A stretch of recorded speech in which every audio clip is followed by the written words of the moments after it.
Thomas 的祖先早在清朝時代1900以勞工身份移民到歐洲，所以 Thomas 一直自小在歐洲長大。當 Thomas 父親死後，他與母親及妹妹相依為命，因在歐洲的中國人是被種族歧視，所從他們只好做低賤的工作，永遠不會出人頭地。Thomas 母親知生活困苦，所以在佛堂為 Thomas 求一個楞嚴咒，以保 Thomas 平安。Thomas 自知學歷低，受歧視，又無技能，所以勤學槍法，保護自己及家人。所以他的槍法如神，逢射必中，而且逢中必死，無人可敵。他決定抱獨身主義，一生不結婚，以免連累他人。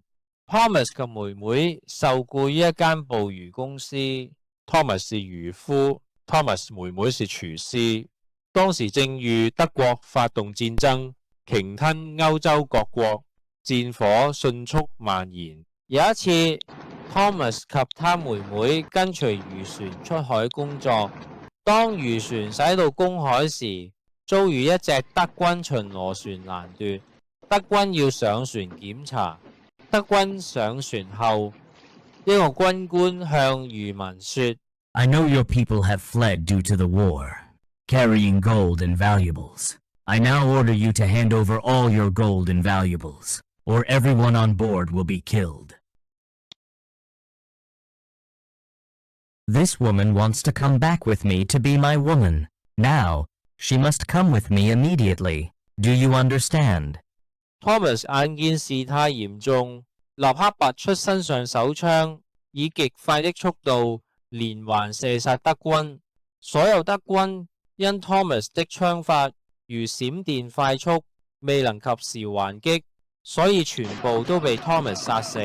但有一個德軍因在船上的木柱後仍然生還，他用槍向 Thomas 發射，因 Thomas 身上掛有楞嚴咒保護，所以有一隻海鷗在 Thomas 前飛過，被射中。Thomas 避免受射殺。Thomas 以快速的槍法射殺唯一餘下的德軍。Thomas 從德軍身上檢獲一個手榴彈，將它拋進德軍船艙的機房，引起船內炸藥連續爆炸，整部德軍船迅速沉沒，全部漁船上的人安全返回漁港。返回公司後， Thomas 覆老闆讚賞英勇行為，獲得老闆給予一大筆獎金。他將部分金錢給母親養老，自己儲存一部分。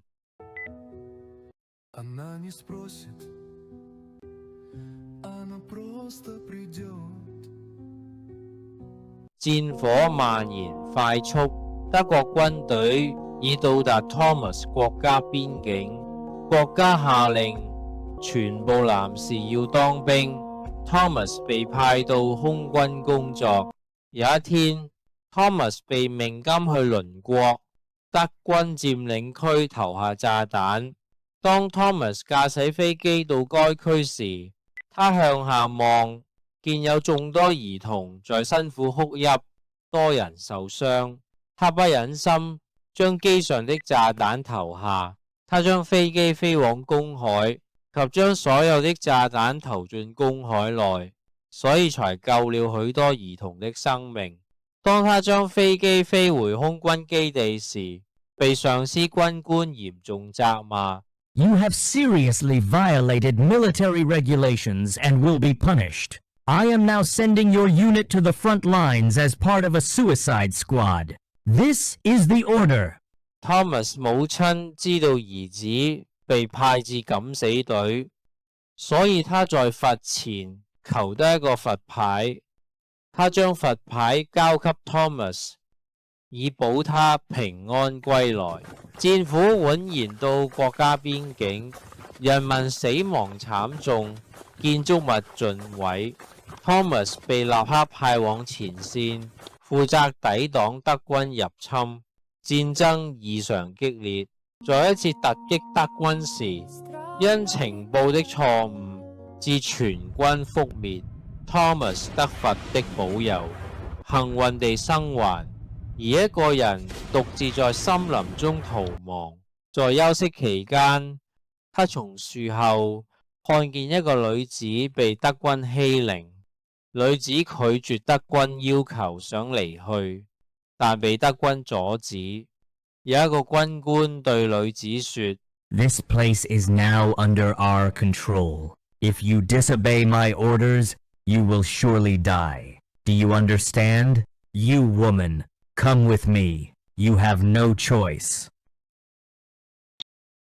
Help! Help! Thomas 見事態危急，立刻開槍射殺德軍。德軍因 Thomas 槍法快如閃電，未及時還擊，全部德軍死亡。但有一個打聽情報的德軍剛剛返回團隊，看見 Thomas， 他立刻踢 Thomas 跌在地上，在正想槍殺 Thomas 一刻，剛剛狂風吹過德軍面部，使德軍合上雙眼。Thomas 在此一刻殺死德軍。Thomas 知道佛像保護他的生命，環境安全了。Thomas 走去抱起受傷的女人，用偷來德軍的汽車，快速地送女子回家。到達女子的家門口前，女子感謝 Thomas 救命之恩，親吻 Thomas。 Thank you for saving my life. I am very grateful to you. Sir, what is your name? My name is Anne.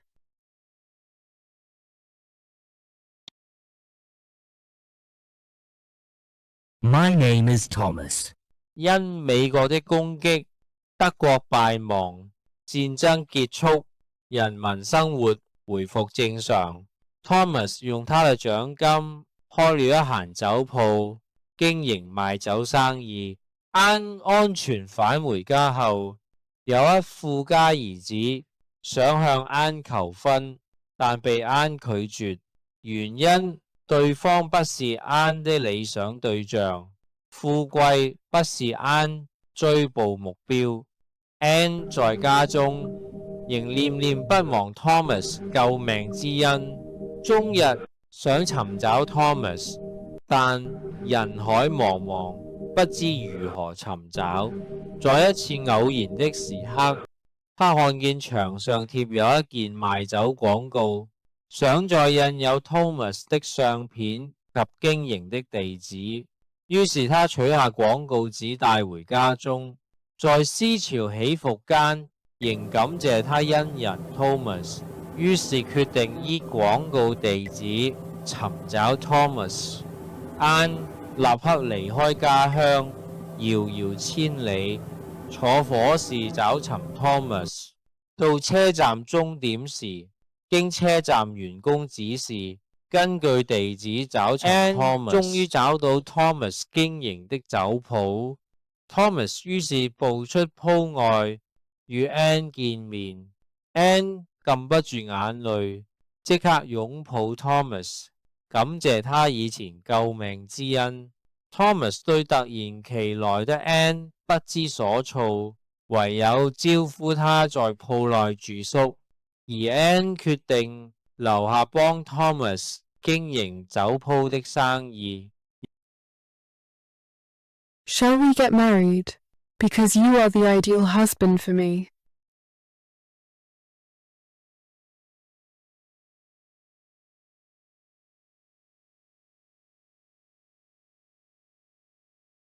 Shall we get married?